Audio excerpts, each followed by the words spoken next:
Hello दोस्तों, welcome back in another video. दोस्तों आज की इस वीडियो में हम PhD programme for academic session 2021-22 के लिए पीएचडी प्रोग्राम के बारे में कुछ इंपॉर्टेंट पॉइंट्स कवर अप करेंगे। दोस्तों अगर वेरियस सब्जेक्ट्स की बात करें और eligibility criteria and tentative number of seats का देखें तो यहाँ पर various departments that is chemistry और यहाँ पर master degree in chemistry, inorganic, physical, analytical और अदर स्ट्रीम यहाँ पर बताई गई हैं विद मिनिमम 60% ऑफ मार्क्स और अदर कैंडिडेट्स को यहाँ पर 5% ऑफ मार्क्स की रिलैक्सेशन दी गई है और टोटल यहाँ पर 9 नंबर ऑफ सीट्स अवेलेबल हैं इन केमिस्ट्री डिपार्टमेंट। इसी तरह से बाकी department that is department of computational sciences के अंडर में bio informatics, theoretical and computational chemistry, computational physics में यहाँ पर सीट्स अवेलेबल हैं। इसी तरह से department of mathematics and statistics में यहाँ पर पोजीशंस अवेलेबल हैं और यहाँ पर एलिजिबिलिटी बताई गई है कि ये रिक्वायर्ड है।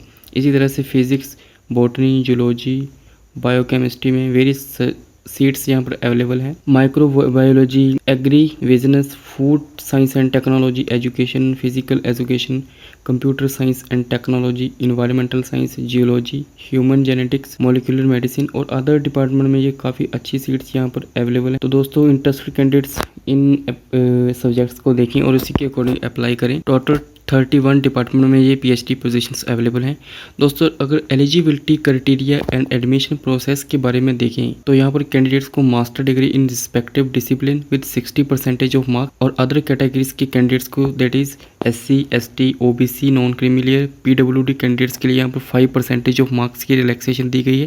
दैट इज इन कैंडिडेट्स को यहाँ पर 55% of marks in master degree required रहेंगे। और दोस्तों सेकंड पॉइंट की बात करें तो यहाँ पर साफ मेंशन किया गया है कैंडिडेट्स के पास UGC, CSIR, ASRB नेट और ICMR JRF, DVT, BET and just physics with existing validity होना चाहिए या फिर इसके अलावा कैंडिडेट्स के पास एनी फेलोशिप होनी चाहिए that is CSIR, UGC, NET, JRF, financial assistant with from government agency like Rajiv Gandhi fellowship, Maulana Azad fellowship या किसी भी प्रकार की कोई फेलोशिप कैंडिडेट्स के पास होनी चाहिए। तो वही कैंडिडेट्स इस एप्लीकेशन फॉर्म को अप्लाई करने के लिए एलिजिबल रहेंगे। इसके अलावा अगर candidate central university of Punjab में बठिंडा में अगर प्रोजेक्ट कर रहे हैं तो कैंडिडेट्स प्रोजेक्ट की फेलोशिप के थ्रू भी अप्लाई कर सकते हैं। और अगर 5 नंबर पॉइंट की बात करें तो कैंडिडेट्स जो नॉन नेट और नेट क्वालिफाई कैंडिडेट हैं उसमें यही बताया गया है कि कैंडिडेट्स प्रोजेक्ट कैंडिडेट्स यहाँ पर अप्लाई करने के लिए एलिजिबल रहेंगे। यहाँ पर DST इंस्पायर फेलोशिप वाले कैंडिडेट्स भी अप्लाई कर सकते हैं। यहाँ पर कंडीशन यहाँ पर मेंशन की गई है 6 पॉइंट में।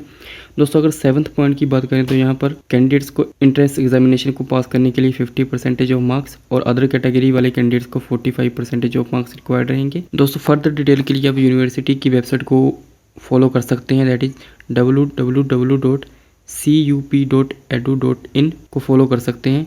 और दोस्तों अगर इवैल्यूएशन ऑफ परफॉर्मेंस की बात करें तो category 1 candidates exempted from entrance test, जो भी कैंडिडेट्स UGC, CSIR और अदर फेलोशिप कैंडिडेट्स यहाँ पर जिनके पास है वो कैंडिडेट्स एंट्रेंस टेस्ट से एग्जाम्प्टेड रहेंगे और उन कैंडिडेट्स के लिए यहाँ पर fixed weightage for JRF qualification 70 marks रखी रहेगी और इंटरव्यू के यहाँ पर 30% ऑफ मार्क्स रहेंगे दैट इज 30 मार्क्स। और for UGC, CSIR, ASRB NET, GATE, GPAT, DVT, BET, just physics without JRF qualifying candidates के लिए यहाँ पर मार्क्स 50 मार्क्स रहेंगे नेट एग्जामिनेशन के और यहाँ पर 20 marks % of marks obtain NET, GATE, GPAT, DVT exam में रहेंगे और इंटरव्यू यहाँ पर 30 मार्क्स का रहेगा। ऑल अदर कैटेगरी वाले कैंडिडेट्स के लिए यूनिवर्सिटी एंट्रेंस टेस्ट की वैलिडिटी 70 मार्क्स रहेगी और इंटरव्यू की वेटेज यहाँ पर 30 मार्क्स रहेगी। दोस्तों अगर अप्लाई करने का देखा तो कैंडिडेट्स को दिए गए वेबसाइट के लिंक से अप्लाई करना होगा और यहाँ पर इंस्ट्रक्शंस कैंडिडेट्स को फॉलो करनी होंगी before applying to online application. अगर टेस्ट सेंटर, एग्जामिनेशन सेंटर की बात करें तो कैंडिडेट्स को सेंट्रल यूनिवर्सिटी ऑफ पंजाब के कैंपस में ये एंट्रेंस टेस्ट देना होगा। और इस एप्लीकेशन को अप्लाई करने के लिए कैंडिडेट्स को जनरल और OBC कैंडिडेट्स को 800, SC, ST कैंडिडेट्स को 400 और PWD कैंडिडेट्स यहाँ पर फी से एग्जाम्प्टेड रहेंगे। Pattern and syllabus of examination यहाँ पर मेंशन किया गया है और यहाँ पर 20 मार्क्स पार्ट A में जनरल एप्टीट्यूड के होंगे और पार्ट बी में यहाँ पर 50 क्वेश्चंस होंगे सब्जेक्ट स्पेशलाइजेशन, और टाइम यहाँ पर 75 मिनट्स का रखा गया है। दोस्तों इंपॉर्टेंट डेट्स का बात करें तो इंपॉर्टेंट डेट्स यहाँ पर बताई गई हैं, तो आप इन्हें फॉलो कर सकते हैं। यहाँ पर दोस्तों fees structure for PhD programme for students admitted in session 2021-22 के लिए बताया गया है। यहाँ पर पीएचडी ह्यूमैनिटीज एंड साइंस के लिए यहाँ पर फीस स्ट्रक्चर बताया गया है। दोस्तों सेंट्रल यूनिवर्सिटी में एडमिशन लेने का यही फ़ायदा है कि यहाँ पर वेरी लेस यहाँ पर फीस रहती है और हॉस्टल का यहाँ पर अमाउंट बताया गया है कि यहाँ पर कितनी हॉस्टल फ़ी लगेगी। जी हाँ दोस्तों, ये central university of Punjab Bathinda की तरफ से नोटिफिकेशन जारी किया गया है। और दोस्तों, अगर आपकी किसी भी तरह से कोई क्यूरी है तो आप दिए गए कॉन्टैक्ट नंबर, ईमेल एड्रेस से अपनी क्यूरी को सॉल्व कर सकते हैं। और दोस्तों, अगर आप इस फॉर्म को अप्लाई करने के लिए इंटरेस्टेड हैं तो इसे ज़रूर से अप्लाई करें। और अगर आप इस चैनल पर नए हैं तो इस चैनल को सब्सक्राइब करें इसी तरह की वीडियोज़ की अपडेट जानने के लिए। Thank you.